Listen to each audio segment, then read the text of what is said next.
중에서도 다시 둘로 나뉘었어요. 뭐와 뭐로 나뉘었죠? 그렇지. 다 같이 운문과 산문 시작. 운문과 산문 시작. 자, 이제 수업을 들어가기 전에 선생님이 주말에 카이스트 대학에 가서 정신교육 받고 왔거든요. 원장도 배워야 한다고. 그래서 원장이 배워야 수준을 높여야 아이들도 수준이 높아진다 그러는데, 거기에서 배웠던 것 중에 되게 감동적인 이야기를 하나 하고 들어가겠습니다. 우리가 이렇게 살아가는 가운데 행복하기 위해서 여러분 공부하고 행복하기 위해서 사는 거잖아요. 그죠? 그런데 5가지 관계만 제대로 잘하면 우리가 행복할 수 있대요. 첫 번째가 나와의 관계입니다. 두 번째가 이웃과의 관계, 세 번째가 자연과의 관계, 네 번째가 사물과의 관계, 5번째가 영적인 관계래요. 그런데 제일 우선적인 나와의 관계는 내가 나를 어떻게 해야 될까? 사랑하고 인정해야 되겠죠? 자, 따라해봐. 해봐. 야, 따라해봐. 시작. 나는 운이 참 좋다. 나는 내가 참 좋다. 그래서 여러분이 여러분 스스로 좋아하고 사랑해야지 성적의 등급이나 이런 거에 상관없이 우리가 힘을 낼 수 있는 거죠. 그래서 이 수업을 들으면서 와, 이거 우리 아이들한테 꼭 해줘야 되겠다 라는 생각이 들었어요. 그래서 매일매일 외치세요. 나는 운이 참 좋다. 나는 내가 참 좋다. 그리고 나서 그 다음가에 이제 이웃과의 관계, 선생님과의 관계, 부모님과의 관계, 친구와의 관계인데요. 내가 나를 사랑하지 않으면 이 관계와 관계가 틀어질 수밖에 없는 거죠. 세 번째가 자연과의 관계죠. 식물이나 동물이나 교감하고 사랑하고. 그래서 나는 인간이고 너는 동물이야, 이게 아니라 사랑과 사랑, 생명과 생명, 이런 식으로 좀 더 포괄적으로 갈 수 있다라고 이야기를 하시더라고요. 근데 되게 많이 공감이 됐거든요. 우린 매일 사랑을 실천하고 있으니까 거기까지는 되는 것 같아. 그치? 네 번째가 사물과의 관계고 5번째가 영적인 관계인데, 이거는 여기서 생략을 할게요. 여러분한테 가장 해주고 싶었던 말은, 우리는 지금 수능을 향해 달려가고 있는데 수능 점수가 중요한 게 아니라 여러분 스스로가 얼마나 더 성장할 수 있는가, 얼마나 더 잘 할 수 있는가, 이게 중요한 거야. 그래서 나 이번에 시험 못 보면 어떡하지? 나 이번에 6월 모의고사 좆되면 어떡하지? 하는 걱정을 하시지 마시고요. 와우, 내가 요번에 열심히 한 거를 얼만큼 내가 받을 수 있을까 하고 시험한다, 게임처럼. 그래서 만약에 요번에 점수가 안 나왔어, 와우, 이거를 내가 극복하고 성장할 수 있는 길이 또 생기는구나 하고서 또 이거 하셔야 돼요. 나는 운이 참 좋다. 나는 내가 참 좋다. 그러면 6월 모의고사, 9월 모의고사 다 잘 보는 거 의미 없고요. 어디에서만 잘 보면 되는 거야? 우리는 수능에서 잘 보면 되는 겁니다. 우리는 수능에서 만점을 받아주시면 되는 거죠. 자, 그래서 오늘 수업 시간에서는요, 우리가 수능을 볼 때 수능에서 무엇을 요구하는지를 알면은 수능에 접근하는 방법을 좀 더 잘 알 수 있겠죠. 그래서 그거에 대한 것을 간단하게 정리를 하고 모의고사 풀이를 들어갈게요. 자, 수능에서 우리에게 요구하는 게 어떤 거라고 생각하세요? 유민아, 어떤 거라고 생각하세요? 그지? 자, 채연아, 어떤 거라고 생각하세요?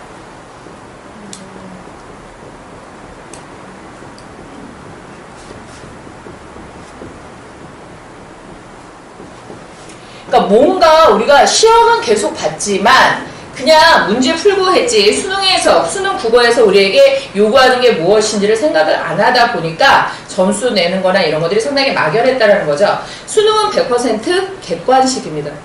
객관식이기 때문에 시험지 안에, 지문 안에 답이 있다 없다? 있다라는 거죠. 그러면 수능을 출제하는 원리를 알면 우리가 문제를 풀 때의 원리도 접근하고 알 수 있을까 없을까? 있다라는 거죠. 자, 첫 번째, 수능에서 국어가 우리에게 요구하는 것 첫 번째가 무엇이야? 판단력이야. 다시 무슨 력? 다시 무슨 력? 두 번째가 결단력이야. 다시 무슨 력? 다시 무슨 력? 자, 그래서 판단력, 결단력. 세 번째가 무엇일까? 이제 독해력이 나옵니다. 그래서 국어를 못하면 선생님 저 어렸을 때 책을 많이 안 읽었어요 라고 하시는데요. 어렸을 때 책을 많이 안 읽었어도 지문의 유형이라든가 문제의 유형을 분석할 줄 안다면 우리는 만점을 받을 수 있다. 이게 국어야. 너무 쉽지 않아? 그쵸? 자, 그러면 판단 내려라. 무엇을 판단을 내려야 될까? 시험지 딱 받았어요. 뭐 해야죠, 우리? 시험지 딱 받았어. 대부분의 친구들은요, 지문을 먼저 보시고 그 다음에 문제를 보시고 다시 지문을 보는 패턴으로 진행을 하는데요. 자, 시험지를 딱 받았다. 우리는 제일 처음에 지문 위에 있는 번호를 보셔야 됩니다. 지문 위에 있는 번호를 보시고서 이 지문이 몇 번에서 몇 번까지 해당이 되는 거야 하고 약속한 거 확인하시고요. 지문 밑에를 보셔야 되는데요. 지문 밑에를 왜 보셔야 될까요? 이 글이 산문인지 운문인지 문학인지 비문학인지를 알 수 있는 게 바로 지문 아래에 있습니다. 어떻게 구분할까? 어떻게 구분할까? 자, 글의 종류를 판단한다. 다시 뭐를 판단한다? 글의 종류를 판단한다. 글의 종류는 크게 두 가지가 있다. 운문과 산문, 또 문학과 비문학이 있는데요. 자, 여기서는 문학과 비문학, 우리는 독서라고 하죠. 이거를 구분을 해주는데요. 일단은 지문의 문학에서는 작가가 있어요, 없어요? 있어요. 제목 있어요, 없어요? 있어요. 비문학은요, 작가 나오지 않아요. 제목 나오지 않아요. 그러면서 산문이에요. 그러면 왜 이거를 구분해야 되냐면 문학이냐 비문학이냐에 따라서 접근하는 방법이 같다 다르다? 다르다. 너희들의 뇌가 두 쪽으로 되어 있다? 이때 좌뇌 우뇌 들어보셨죠? 좌뇌 우뇌가 사용하는 게 같다 다르다? 다르다. 어떻게 다르냐? 문학은요 이성적이야 감성적이야? 감성적이야. 자, 문학은 감성적이다라는 말은 감성은 사람마다 같아 달라? 다르다라는 말은 개성적일까 보편적일까? 개성적. 그렇지, 개성적입니다. 라는 말은 너희들의 개성으로 문제를 풀었을 때는 깨지기가 쉽다라는 거죠. 중요한 거는 누구의 개성일까? 작가의 개성이지. 작가의 개성입니다. 그래서 작가가 무엇을 말하려고 하는지, 작가가 어떤 이야기를 하려고 하는지라는 거를 파악하는 것이 중요한 게 문학입니다. 철저하게 여러분의 마음을 비우시고요. 작가의 생각을 따라가 주셔야 되는 거죠. 자, 비문학은요, 이성적이에요, 감성적이에요? 이성적이에요. 이성이라는 말은 보편적이고, 보편성을 파악하기 위해서는 어떤 논리성이 뒷받침되어야 한다는 거죠. 그래서 오히려 비문학 같은 경우에는요, 문제 안에서 힌트를 얻고 지문 안에 100% 답이 있다. 그래서 비문학을 푸는 게 더 쉬울 수 있는데, 최근에 자꾸 비문학 독서가 어렵다라고 하죠. 문장의 길이가 길어지고 무슨 얘기를 하려고 하는지 모르겠어요 라고 하는데 내용을 이해하고 들으면서 하려고 그러면 상당히 어렵지만 지문 안에서 핵심 키워드를 가지고 문제에서 말하는 것을 그냥 찾아서 연결한다 라고 생각을 한다면 그렇게 어렵지가 않은 게 또 독서 비문학이라고 할 수 있습니다. 두 번째 결단력은요, 종류를 파악했어. 그 다음에 이제 어디 보라 그랬어? 문제를 우선 분석해라. 다시 어디를 보라고? 어디를 보라고? 자, 문제를 보았을 때 우리가 제일 먼저 구분해야 될 거. 지문 독해가 필요한 것과 지문 독해가 필요 없는 것을 구분합니다. 지문 독해가 필요 없는 것은요, 문제만 가지고도 풀 수 있다 없다? 있다라는 거죠. 어떤 거? 보기, 단독, 제시형 같은 거. 자, 문제에서 말하는 거를 그대로 그냥 따라가면 돼. 보기를 바탕으로 하면 어디가 기준이야? 보기가 기준이야. 그래서 보기를 바탕으로 라고 하면은 보기를 봐주는 거야. 지문 독해가 필요한 거는 이제 단계별로 보십니다. 다 같이 구조적이야. 시작. 다시 구조적이야. 시작. 다시 구조적이야. 시작. 자, 지문 독해가 필요한 거는요, 구심점이 되는 문제를 먼저 찾고요, 기준을 잡습니다. 이때 기준이 되는 문제는 지문 안에 핵심 키워드가 무엇인가, 핵심어를 갖다가 파악을 해주시면 되고요. 그 다음에 조지, 구성에 해당이 되는 거고요. 구성은 주제와 연관지어서 서술적 방식, 추론 방식, 이런 것들이 어떻게 이루어졌는가 봐주시면 되고, 그 다음이 뭐야? 적절한 표현. 다시 뭐라고요? 다시 뭐라고요? 그래서 적절한 표현 하면은 표현법, 어휘의 의미 등을 가지고 보는 거예요. 근데 이때 재밌는 거예요. 1단계 구심점. 모든 글의 주제가 몇 개라 그랬죠? 모든 글의 주제가 몇 개라 그랬죠? 그래서 주제의 일관성 원칙에 의해서 문제에 나와 있는 단어들이 통일되는 게 있더라는 거지. 그래서 문제에 나오는 단어들의 통일성을 봐주시고요. 그 다음에 구성도 모든 글의 주제가 하나이기 때문에 주제와 연관지어서 연결을 해주시면 어렵지 않고요. 적절한 표현의 어휘를요 먼저 가면 안 돼. 왜? 우리나라 말은요 동음이어와 다이어가 발달이 되어 있습니다. 다이어가 발달이 되어 있다는 건 다이어는 똑같은 음성인데 의미가 달라질 수도 있다라는 얘기죠. 예를 들면 요거 되게 중요한 거, 어휘가 왜 글의 종류라든가 구성에 따라서 봐야 되냐면 추상화라는 단어가 있잖아. 추상화라는 단어가 문학에서 쓸 때와 비문학에서 쓸 때가 달라. 추상화를 문학에서 한다라면은 추상화는 관념적이라는 말이야. 어떤 관념적이나 생각이나 이런 거를 담아주는 게 추상화야. 그런데 독서에서의 추상화는 일반화라는 말과 같아요.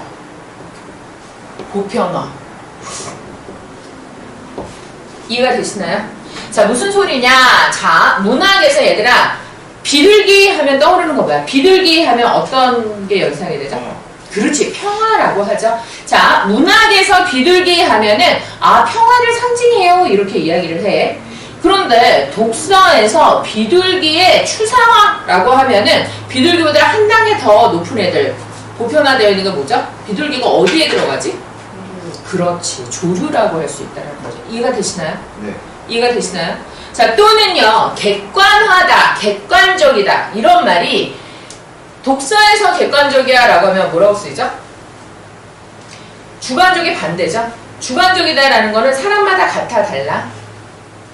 달라. 사람마다 판단이 같아 달라? 달라. 판단은 주관적이기 때문에 어떤 남들의 주관적인 판단에 내가 휘둘릴 필요가 있어? 없어? 없어. 그 사람의 판단이고 내 판단이 아닙니까? 그쵸? 이게 주관이지. 그런데 객관적인 건 이 사람이나 저 사람이 말하는 게 같아 달라? 같은 맥락으로 이야기를 하는 거죠. 이거는 비문학 독서에서 이야기를 하는 객관적이에요. 그런데 이게 객관적 태도가 문학으로 들어가면 관찰이라는 단어와 연결이 돼요. 관찰이라는 단어가 문학과 연결이 되면 소설에서 대화와 행동을 간접 제시로 한 걸로 연결이 돼요. 그래서 대화와 행동만으로 나타내는 것을 관찰자 시점으로 작가의 객관적 태도 이렇게 나올 수 있다고. 감이 오세요? 그래서 글의 종류에 따라서 어휘가 달라지기 때문에 몇 단계로 간다? 3단계로 간다는 거예요.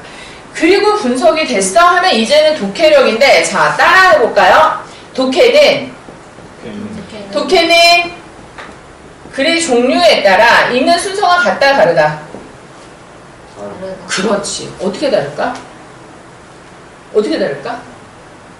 쌤, 위에서 아래로 읽는 거잖아요 라고 하는데 아니다라는 거죠. 위에서 아래로 읽어도 되는 거는 설명문밖에 없어요. 설명문은 화제가 앞에 나오고요. 화제가 앞에 나오면서 그거를 좀 더 객관적으로 구체적으로 상술하면서 구현하면서 나간단 말이야. 그래서 설명문은 앞에서 아, 화제가 뭐가 나올 것인가 라는 거를 알고 화제가 어떤 게 나와요 라는 것을 파악한 다음에 이렇게 했구나 라고 생각을 따라가면 돼. 하지만 논설문은 무조건 어디를 먼저 봐야 돼? 마지막을 먼저 봐줘야 돼. 다시 어디를 먼저 보아라? 마지막을 먼저 보아라. 이 사람이 말하는 주장이 뭐야? 결론이 뭔데? 그래서 어쩌라고? 해가지고 마지막을 먼저 보고 그거에 대한 근거가 어떤 것들이 있는가 앞쪽으로 가서 확인해주는 형태가 독해 순서입니다. 그래서 글의 종류에 따라 독해 순서가 같다 다르다? 다르다. 이게 기본 골자야. 수능에서 필요로 하는 거. 자, 그러면 여기에서 조금 세부적인 내용인데 요거 보이세요? 자, 이거를 나는 부적이라고 부르는데요. 요거는 선생님이 고등학교 2학년 때 친필로 쓴 글입니다. 그래서 이렇게 국어의 기본이 돼 있는 거를 마인드맵처럼 만들어가지고 머릿속에 그려놓으시면 어떠한 문제를 만나도 우리가 어렵지가 않은데요. 자, 여기 3분의 2쯤 내려오면은 가로로 줄이 되어 있죠? 여기 가로에 있는 거를 갖다가 형광펜으로 한번 쫙 그어주세요. 그리고 나서 맨 끝쪽에 보면은 어떻게 나누냐면 위에가 문학이고 아래가 비문학이에요 라고 하면서 문학은 감성적이에요, 우회적이에요. 아래 비문학은 이성적이에요, 논리적이에요, 직서적이에요 라고 써있죠. 자, 그리고 나서 보았을 때 큰 골자로 가보자. 문학과 비문학. 그러면서 문학 중에서도 다시 둘로 나뉘었어요. 뭐와 뭐로 나뉘었죠? 그렇지. 다 같이 운문과 산문 시작. 운문과 산문 시작. 자, 운문을 다른 말로 뭐라 그래? 이름절. 시죠. 다시 운문은 뭐라고요? 시. 그래서 운문 옆에다 시. 그래서 문학은요, 운문인 시와 크게 네 가지로 구분이 됩니다. 다 같이 시, 소설, 희곡, 수필 시작. 시, 소설, 희곡, 다시 시, 소설, 희곡, 수필 시작. 시, 소설, 희곡, 수필. 자, 시, 그 다음에 소설, 희곡, 수필, 요것도 나눈 이유가 있습니다. 시는 운문이기 때문에 운율이 있어서 운문이고요. 산문에 희곡, 밑에 뭐라고 그랬어? 극적갈래라고 적혀있지? 소설 뭐라고 돼있어? 서사적갈래라고 적혀있지? 수필 뭐라고 돼있어? 교술적갈래라고 적혀있습니다. 자, 그러면 시, 소설, 희곡, 수필을 다시 또 나눠봅시다. 사실과 허구로 나눠보면 뭐가 사실이야? 수필이 사실이죠. 다시 뭐가 사실이야? 수필이 사실이다라는 말은 수필에 나오는 서술자는 누구다? 작가다. 서술자가 작가라는 말은 수필은 사실적이고 체험적이고 수필에 나오는 나는 작가예요. 그래서 걔가 말하는 거 그대로 찾으면 돼요 하면서 옆에다 빨간색으로 수필은 무조건 마지막을 먼저 보세요. 다시 수필은 무조건 어디를 먼저 보시라고요? 마지막을 먼저 보십니다. 마지막에 내가 체험한 거에서 뭘 경험했다, 교훈이 무엇이다 라는 거를 보여주는 게 수필이야.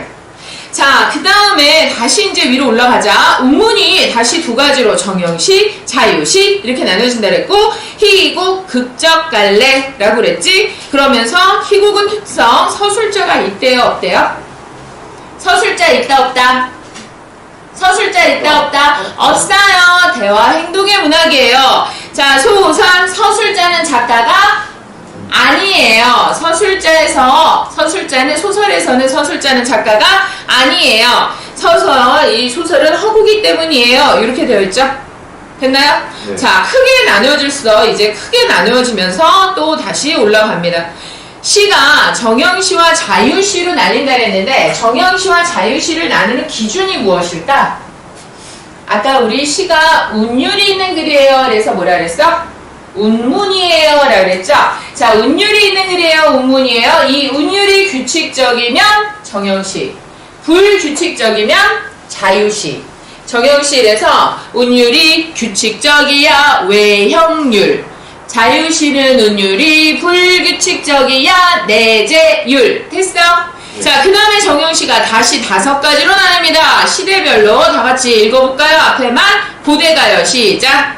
내가 여향과 고려가요 시조 가사. 그 다 같이 고대가요 향가 고려가요 시조 가사 시작. 내가 여향과 고려가요 시조 가사. 자, 고대가요 향가 고려가요 시조 가사 운율이 규칙적이야. 어떻게? 고대가요 향가 고려가요 묶었죠. 몇 음보래? 3음보. 다시 몇 음보? 이건 무조건이야. 시조 가사 묶었죠. 몇 음보래? 4음보. 무조건이야. 보이십니까? 그러면서 얘들아, 고대가요 향가 묶어서 뭐라 그랬어? 전년체. 전년체는 운율이 있다, 없다? 없다. 고려가요부터 분절체. 분절체는 운율이 있다. 여기까지 어렵지 않죠? 그러면서 고대가요 뭐라 그랬어? 집단적이야, 주술적이야. 향가 뭐라 그랬어? 귀족적이야, 불교적이야. 귀족적이다라는 말은 무조건 작가가 있고요. 집단적이다 또는 서민적이다 라고 나오면 작가 미상으로 나오죠.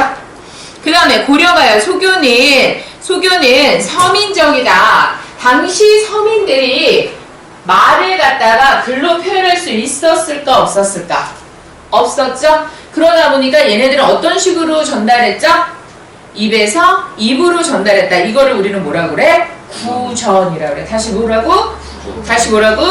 구전. 자, 입에서 입으로 전달을 하다 보니까 전달되는 과정에 내 생각이 들어갈 수 있을까 없을까?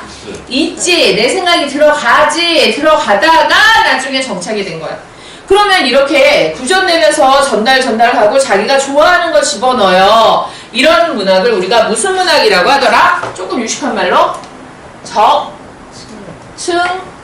문학이에요 라고 이야기를 합니다. 그래서 서민적이다 라고 하는 거 기억해 주시고요. 그러면 구전되는 과정에 첨삭이 된 게 뭐야? 라는 거 묻는 게 시험에 나오겠죠. 자, 그 다음에 시조, 사음보에 3, 4조, 4, 4조, 3장 6구, 45자 내외, 종장 척구 몇 글자? 몇 글자? 3글자. 어렵지 않지? 어렵지 않지? 자, 그리고 나서 얘네들을 보았을 때 프린트를 보시면 구 내려오고 조 하고 내려오고 적 하고 내려와 있는 거 있죠? 자, 여기에서 90점 시에서 작가 대신 말하는 사람을 우리는 뭐라 그래? 시적 화자 또는 서정적 자. 시를 보았을 때 마지막을 먼저 보시고요. 자연에 대한 태도가 친하다라고 하면 화자가 어디에 있다? 자연 속에. 자연 속에 있다. 사자성어로 뭐라 그래? 물아일 물아일체 자연 신화 천석 고황 연하 고질 연하 고질 천석 고황 물아일체 자연친 화 한꺼번에 묶어서 외우면 돼. 자, 생활태도에서 여유있게 가는 걸 우리는 뭐라 그래? 유유자적. 유유자적 받고 여기에 소강미 들어갔다 하면은 뭐라 그래? 안분지조. 그렇죠? 자, 사랑하는 사람을 떠올렸는데 대상이 임금이다. 뭐라 그래? 연군지정. 연군지 오. 자, 그런데 유배지에서 화자가 임금 떠올리면서 다른 여인의 목소리로 이야기를 했다. 이렇게 하면 우리가 직서적이라고 그래야 될까? 우의적이라고 그래야 될까? 우의적이야. 이렇게 얘기할 수 있겠죠? 자, 이상에 대한 동경과 향수, 과거에 대한 그리움이 나오면 무조건이야. 무조건. 말하지 않아도 뜬다. 현실 긍정이다. 부정이다?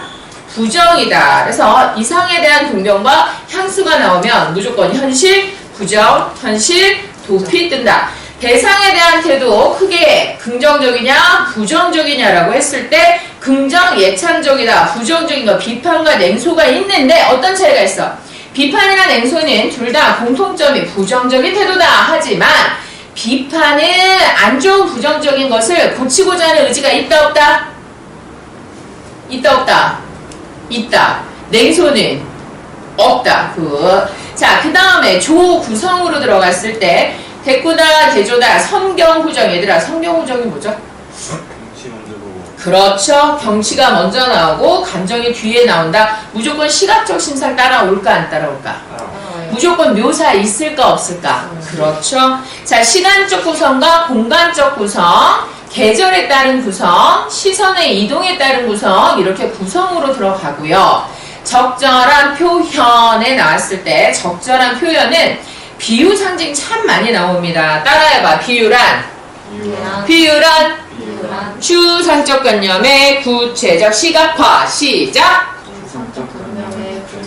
운 띄워줄게. 대답해봐. 자, 비유 중에 들어가는 거 뭐뭐처럼 듯이 같이 인양 나왔다. 무슨 법?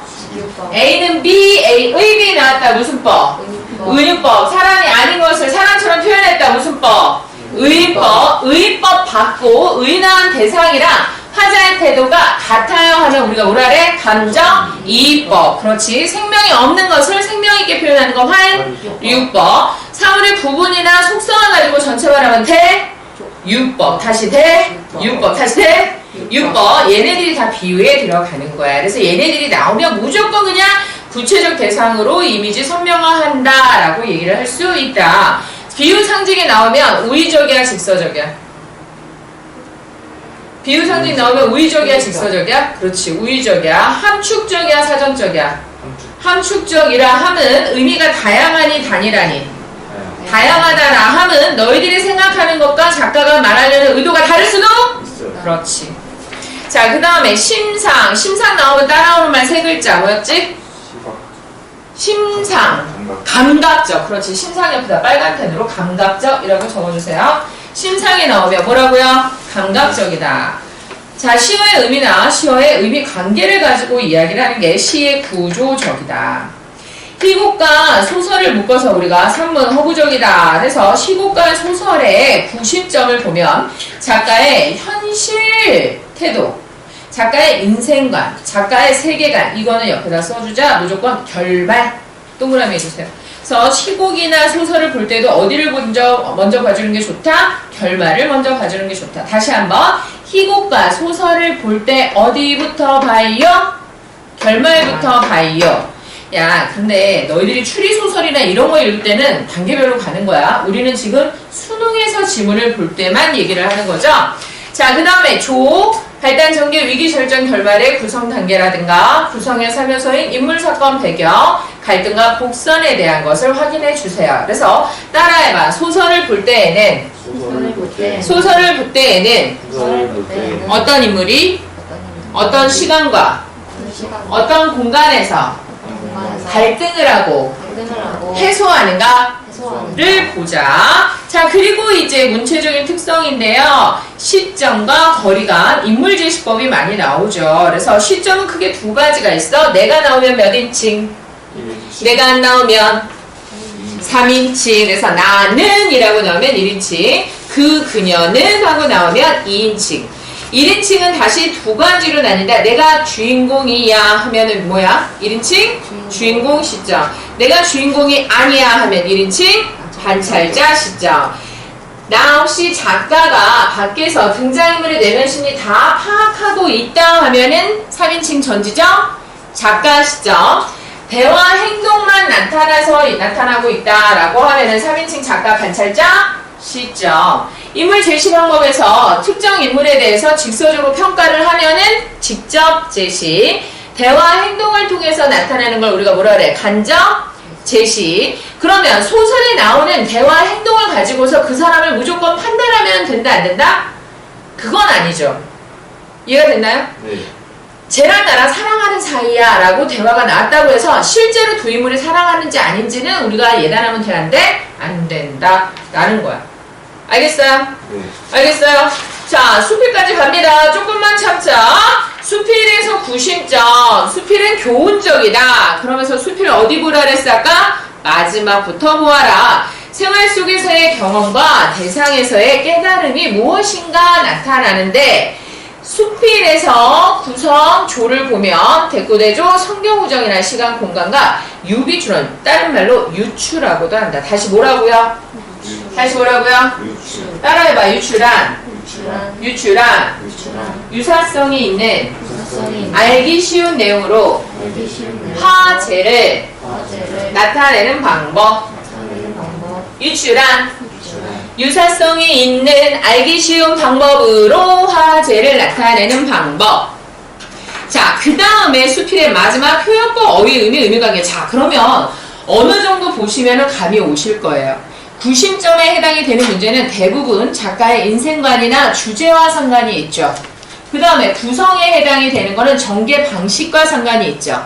적절한 표현, 3단계로 들어가는 건 대부분 어휘의 의미와 상관이 있습니다. 보이십니까? 네. 보이십니까? 보이십니까? 자, 그러면 이러한 문학을 볼 때 기준 왼쪽 아래쪽에 보면 문학의 감상 준거 여기까지만 할게요. 자, 문학의 감상 준거는 크게 두 가지가 있다. 뭐와 뭐? 외적 준거, 내적 준거. 자, 외적 준거다라는 건 외제적 관점. 다시 무슨 관점? 외제적 관점. 세 가지가 있다. 어떻게? 다 같이 반표효 시작. 반영론적 관점, 표현론적 관점, 효용론적 관점. 시대나 사회, 역사를 기반으로 해서 기준으로 하고 나오면은 뭐? 반영론적 관점. 자, 그러면 우리가 역사적인 사건 주로 나오는 거 뭐야? 이 시대가 없었으면 작품이 없어 할 정도로 많이 나오는 거. 일제강점기죠. 그러면 얘들아, 일제강점기에 친일파 작품이 수능에 나올까요? 아니겠죠. 그러면 대부분의 일제시대 때 우리가 뭘 주장했을까? 독립이죠. 강복의지죠. 또는 유랑민의 기해. 이해됐나? 네. 6.25 때는 우리의 소원은 통일. 자, 그러면 이데올로기적인 대립에서 우리가 통일을 이루기 위해서는 어떻게 해야 될까요? 휴머니즘이야. 다시 뭐라고요? 휴머니즘. 어떤 인간애를 통해서 극복해야 되는 내용이 많이 나올 거야. 그 다음에 산업화를 통해서 우리가 발달했어. 너무나도 잘 살게 된 거는 사실이긴 하지만 문제가 있었지. 뭐? 빈부격차. 그치? 그 다음에 소외된 사람들에 대한 이런 부분에 대한 비판이 있겠죠. 그 다음에 군부 독재. 독재에는 우리의 소원은 뭐야? 자유, 민주주의가 되겠죠. 이게 반영론적 관점이야. 자, 그 다음에 작가의 가치관이나 인생관을 바탕으로 하는 거 뭐? 표현론적 관점. 다시 표현론적 관점. 그리고 이게 우리에게 어떤 교훈을 주려고 하는가, 우리가 어떻게 생각해야 하는가 라는 거를 보는 거를 뭐라 그래? 효용론적 관점. 다시 뭐? 표현론적 관점. 이렇게 표효 세 가지를 우리가 외적 준거, 외재적 관점이라 하고요. 작품 내부의 구성이나 주제를 가지고 보는 걸 뭐? 내적 준거, 절대론적 관점이라고 합니다. 자, 그러면 정리해 봅시다. 문학을 볼 때에는 일단은 글의 종류가 무엇인지 확인을 할 필요가 있다. 그 다음에 지문 독해로 바로 들어가라. 문제 분석해라. 문제 분석을 해라. 문제 분석은 두 가지로 나뉜다. 지문 독해가 필요한 것과 필요하지 않은 것. 보기 제시형은 문제만 가지고 보기의 힌트, 키워드를 가지고 풀 수 있다. 그리고 역으로 지문에 대한 힌트를 가지고 독해를 하는데요. 종류에 따라서 독해 방식이 같다, 다르다? 다르다. 오늘 수업 여기까지 하겠습니다. 잠깐 쉬었다가 문제풀이 들어갈게요.